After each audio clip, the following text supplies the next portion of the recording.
సునాద స్వరము జనవరి 3.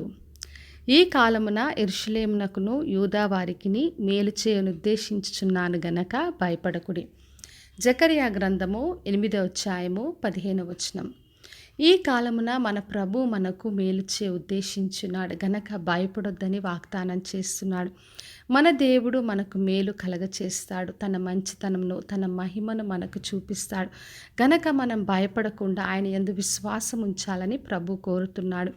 గత కాలంలో నాకు ఏ మేలు జరగలేదు, నేను ఎక్కడ కూడా మంచితనంను చూడలేదు, అన్ని విషయాల్లో నష్టం వచ్చింది, ఇప్పుడు కూడా అలాగే జరుగుతుందని మనం భయపడవలసిన అవసరం లేదు. ఎందుకంటే మన దేవుడు మనకు మేలు చేయాలని ఉద్దేశించి ఉన్నాడు. ఆయనను ఎవరు కూడా ఆపలేరు, ఆటంకపరచలేరు. దేవుడు చేయాలనుకున్న మేలును మన జీవితంలో తప్పక చేస్తాడు. ఎందుకంటే ఆయన మన గురించి ఉద్దేశించిన సంగతులు అవి సమాధానకరమైనవే, అవి హానికరమైనవి కావని ప్రభు బయలుపరుస్తున్నాడు. అందుకే రాబోయే కాలము కొరకు మనము దేవుని నుండి మేలును, మంచితనము పొందుకోగలం. ఇర్మియా గ్రంథము 32వ అధ్యాయము 41వ వచనంలో దేవుడు వాగ్దానం చేశాడు, నేను వారికి మేలు చేయటి యందు నేను వారి యందు ఆనందిస్తానని చెప్పాడు. మన దేవుడు మనకు మేలు చేయటి యందు ఆనందించే ప్రభు. అందుకే మనము సంతోషంతో దేవుడు నాకు మేలు చేయటి యందు ఆనందిస్తాడని మన విశ్వాసంతో దేవుని నుండి మేలును పొందుకోగలం.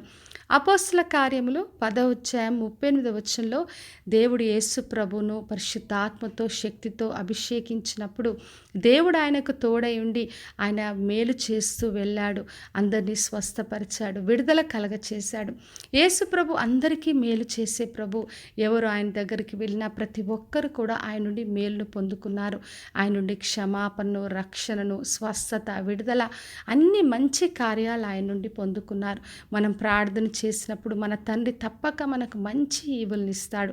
కాబట్టి నా ప్రియ సహోదరి సహోదరా, మనం దేని విషయం భయపడొద్దని ప్రభు చెప్తున్నాడు. ఈ కాలమందు మనకు మేలు చేయ ఉద్దేశించున్నాడు. కాబట్టి ధైర్యంతో, విశ్వాసంతో దేవుని వైపు చూద్దాం. మనకు మేలు చేయటందు ఆనందించే ప్రభు తన మంచితనాన్ని, తన మహిమను మనకు చూపిస్తాడు.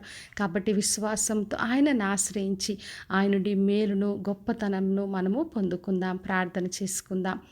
పరలోకమందున్న మా తండ్రి, మా దేవా, ఈరోజు ఇచ్చిన వాగ్దానం కొరకే వందనాలు. ప్రతి ఒక్కరిని దీవించి ఆశీర్వదించండి తండ్రి. ప్రతి ఒక్కరి జీవితంలో మీరు మేలు చే ఉద్దేశించినందుకు స్తోత్రం.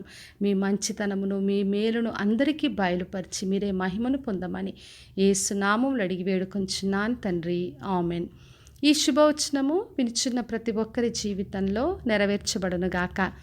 నేను మీ ప్రియ సహోదరి మంజులా చరణ్.